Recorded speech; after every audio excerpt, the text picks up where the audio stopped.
my personal knowledge of Emile's style. I studied him more closely than any other fighter. A lot of footage exists on him. Some of the more famous footage is showing him doing a somersault in the ring at the end of the Perret fight when he won the title.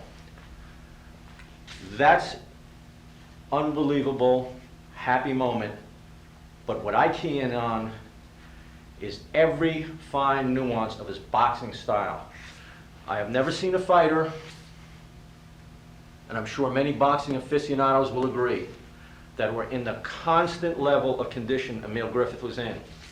When he's, I think, to pay homage to him, you must show the actor emulating his every movement, even warming up in the corner.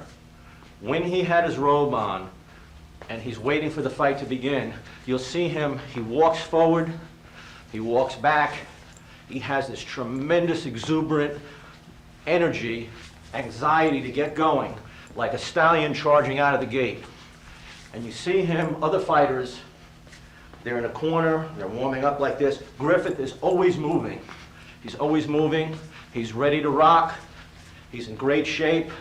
That thin waist is always there as his center of balance. He did a lot of running in the Virgin Islands when he was a boy. He told me this in my interviews with him. And you see great thigh bicep hamstrings on him, which helped him with tremendous balance, being able to turn quickly, and his center of gravity is always those great abs. With Griffith, you should see him warming up, and then once that bell rings, you see him always start out, and I mean this as a compliment, as he did as an amateur fighter. He honed the jab down to a level of perfection. And he paves the way for all of his combinations by working that jab and keeping his right hand in here. So what you see, and he's careful when he's in that kill zone with a Dick Tiger or a Benny Briscoe, he's very careful and he's very hard to hit solidly on the chin and hurt him because he's so fleet of foot. So what you see Griffith doing, his hands are here. You see a lot of times in his fights, both hands, instead of like this for a Sugar Ray Robinson or a Reuben Carter who drops his left hand, or a Dick Tiger who's looking over his gloves, stalking, constantly Tiger's moving forward, looking for the hook, putting his weight on his leg. You see Griffith constantly bouncing. He's bouncing, shoulder feints, head feints, and he starts the ball rolling, pop, pop, always with a jab. He's looking for the right hand, looking for a left hook when the opening presents itself. A very careful fighter who can brawl inside, box, punch to the body. But what Griffith does that's amazing is when he goes to the body with the left hand, you'll see him take his front foot. He's shifting his rhythm back and forth. He's moving clockwise around his opponent. Then he moves counterclockwise, constantly setting the man off balance. And when he shoots a right hand, it's usually behind a jab or behind the hook. And it flashes out, and it's back to the launching point. Quick. To the body, he takes the left foot, and during the shoulder feints, pop, pop, he'll lean in and slide. And he'll come in with a straight left to the body, half uppercut, half hook. Pop, pop, pop, pop. He's jiggling. And that one feint that puts the weight here, there he goes. Pop, here. Once he's there, watch his left foot.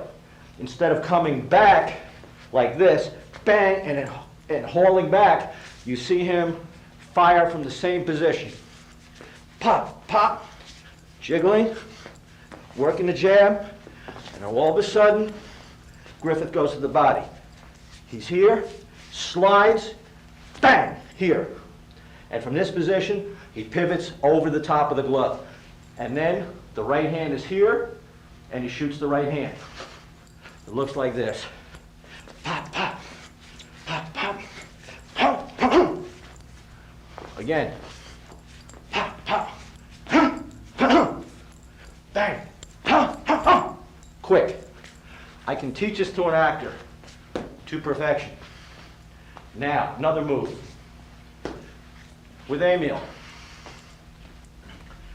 when he needs to get out of that danger area where a fighter can take a half step and touch you, he takes what he wants on the inside, bang, bang, and if the other guy fires back, you'll see Griffith move this leg and spring off the left foot, stepping back in one motion.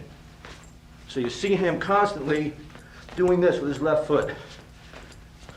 If he doesn't like it, the opportunity, he breaks up the other guy's rhythm and looks for another opening. He makes his own openings. And if he's inside and he's going to the body, in here, and he's in an exchange, he wants to get out, see him jump back like this. But with balance, to fight going backwards, like Sugar Ray Robinson used to be able to do. But with Emile, those big shoulders. You'll step back, big shoulders riding out here, and always, always get the actor to have a fiery, focused, deadly focused look in his eyes. Griffith, as the fight wore on, became more fiery, more focused. So you have him looking over the gloves, deadly concentration.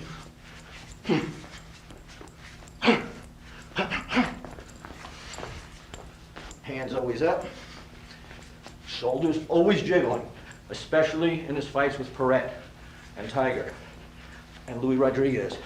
Griffith, always moving, shoulders always moving, never a still target. Working the jab, triple jabs, hooks off the jab, right hand off the hook, but always quick, deadly, and to the point. Always his hands up. When the bell rings, you'd always tap the opponent, good work, and you see him strut back to his corner. Always like this. And sit down. There's the bell ending round 8. And now let's get a report on Emile Griffith from Len Dillon. Every movement is a cat walking. The center of gravity is here. Always able to turn quickly in the ring, pivot, pivot, jump back, crouching panther, exploding, double jabbing, moving quickly. That's Emile Griffith. That's in Square Garden, the old garden at 49th and 8th. You would see Emile warming up. We would be getting taped, ready to get in the ring with him, and you'd see him warming up, and it's a beautiful thing to watch. That way he threw the hook, pivoting off the front foot.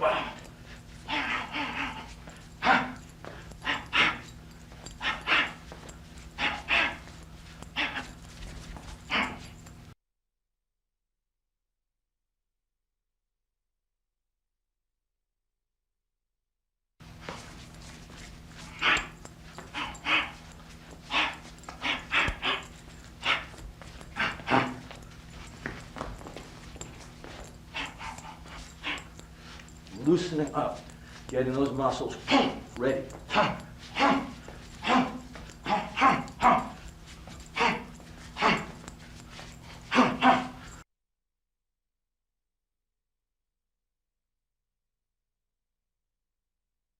That's Emile Griffith.